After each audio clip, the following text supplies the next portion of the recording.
Hello guys. Hello guys. Ari ko subong sa tubang sang balay sang amo ko.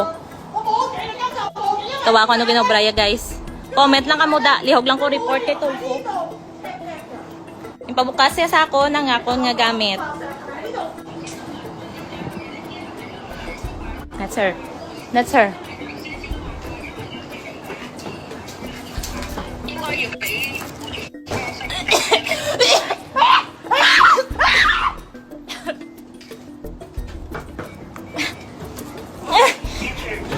Leave me alone!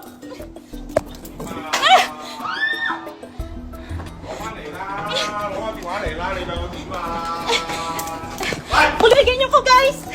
Guys, report niyo na sa presidente ta guys!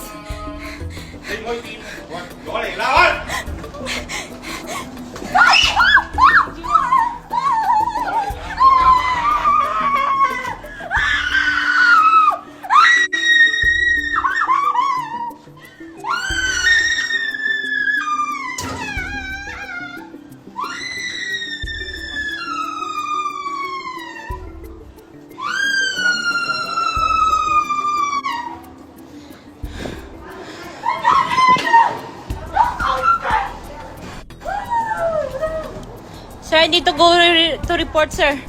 I really need to go na.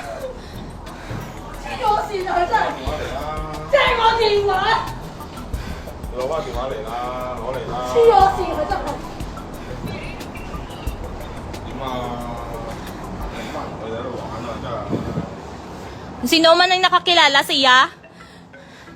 Hindi ka mo magwaan mo siya. Gusto ko siya i-report sa embassy. Gusto ko siya i-report sa embassy. President Bongbong Marcos, I want you to see me now together with my employer, ha? This crazy employer. Panawagan ko po sa lahat ng mga OFW sa atin. The Philippines will know about her. The Philippines will know about her. Can you come down?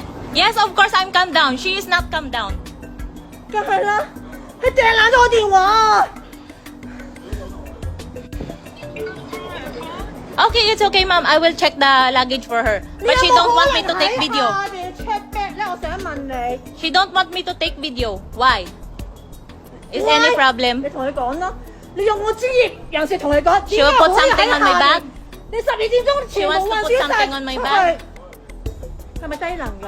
I will call the police, ma'am. 佢 I 個 will 腦 call 係 the 咪有問 embassy, 題 ma'am. 㗎？ She knocked at me. The people here saw me. Yeah.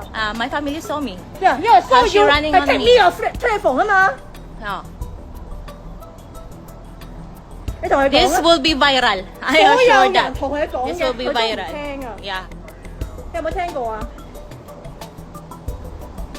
而家可以點樣 check 佢個袋？ Ma'am? 唔係 check 個袋啊！ Yeah, she can check 個 that. 態 She 度 can 咯 check that.，喺個上面，喂！ That's her. 應該要俾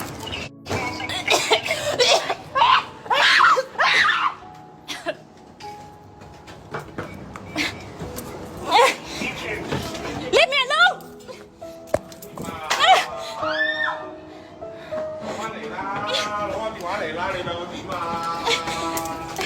Ulbigyan niyo ko guys! Guys, report niyo na sa presidente ta guys!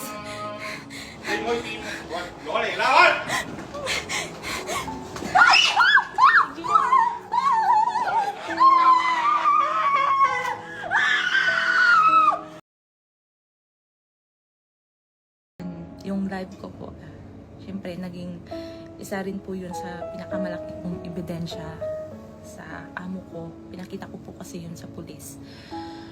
And hindi po talaga kami noon nagkaintindihan kasi ng time na yon na gusto ko pong bumaba, isa-summarize ko na lang po yung nangyari. Nung time po kasi na gusto ko pong bumaba noon, ay nagsabi na yung amo kong babae sa asawa niya na titingnan yung maleta ko. Pero that time, yung gusto ko na mangyari is ang doon ko ipapatingin yung maleta ko doon sa may guard, tsaka may CCTV ng building. Kasi nakita nyo naman po doon sa video,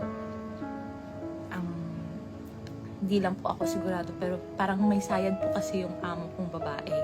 Japanese po siya. Then yung lalaki ko po yung Chinese. Kasi nga palagi siyang lasing buong gabi, kaya pag yan po talaga ay siya po ay may kinagagalitan or talagang nababad trip siya. Ganun po talaga siya. Talagang naghaharas po yan sa akin. Hindi po yun first time. Actually, second time yun na yung ginawa sa akin. Sa 3 weeks ako nandun sa kanila pala. 3 weeks. Kasi nag-start ako dun sa kanila no July 28, this 2023.